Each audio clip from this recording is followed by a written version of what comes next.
Hello and welcome to a update of where the cannabis initiatives around the country are standing in the polls. It is 2 days before the November 6th election, and I thought I'd post a quick video updating everyone on what's going on.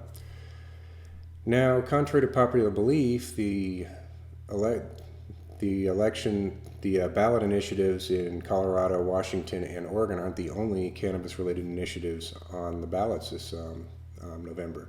There are also 3 medical cannabis initiatives going on in Massachusetts, Arkansas, and Montana. I'd like to start with those to give those a little bit of coverage because they're just as important in my opinion. These are 3 more states trying to do what I think is right for people in their constituency. Let's go with Massachusetts. Massachusetts has question 3 on the ballot, which according to the Boston Globe poll from October 28th is a slam dunk to win, with 63% in favor, 28% against, and 9% undecided. So if that poll is accurate, it looks like we're going to add another state to the roster that is actually doing something for patients on the cannabis issue. Moving on, there's Arkansas, the first state in the South ever to put an issue on the ballot, issue number 5, but unfortunately it appears that is getting hammered according to a Talk Business poll from October 25th, with 38% in favor, 54% against, and 8% undecided. And then in Montana, they're still struggling. They've passed an initiative in 2004, and they've still been trying to get it off the ground. Legal hurdles and just wrangling has kept anything from really getting done there. And this year they're trying to pass a reform referendum number 124, which redefines and restricts the existing law. They think that maybe if they do this, it's actually going to move forward. And it is leading the polls 60% in favor, 30% against, and 10% undecided. So it looks very much like that's going to pass as well. So 2 out of 3 of those initiatives look like they're going to go on November 6th. And both of those 2 or 3 are well outside of the margin of error of making a factor. All right, so let's go back to the big 3, Washington, Oregon, and Colorado. I'll start with Oregon.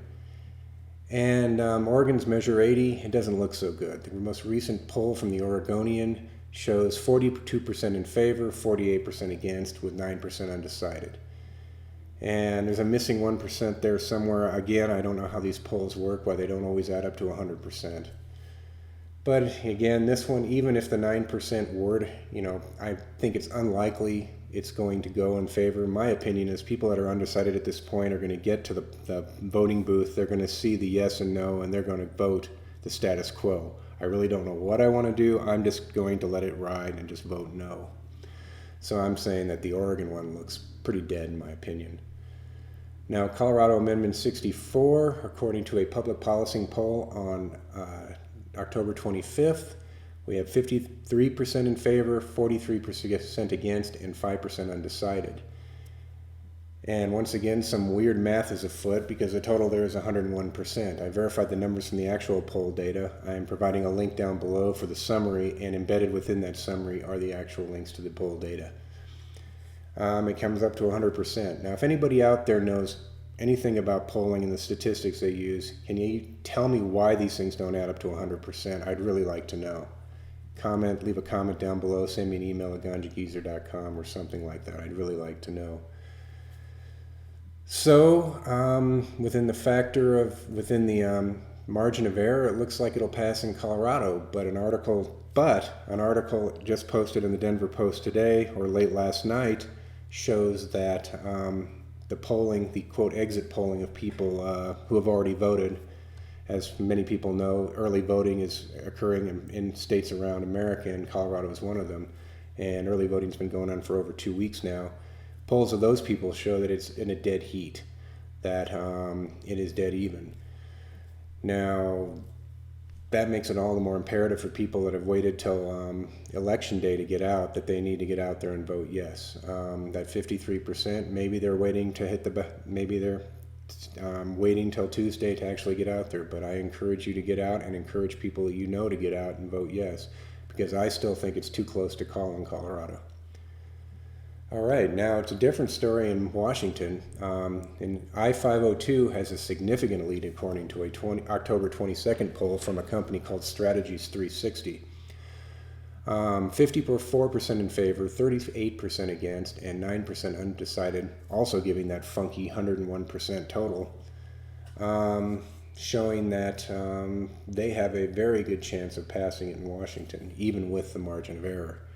That's a great thing. I am all in favor of that. I won't be jealous at all if it doesn't pass here and passes in Washington.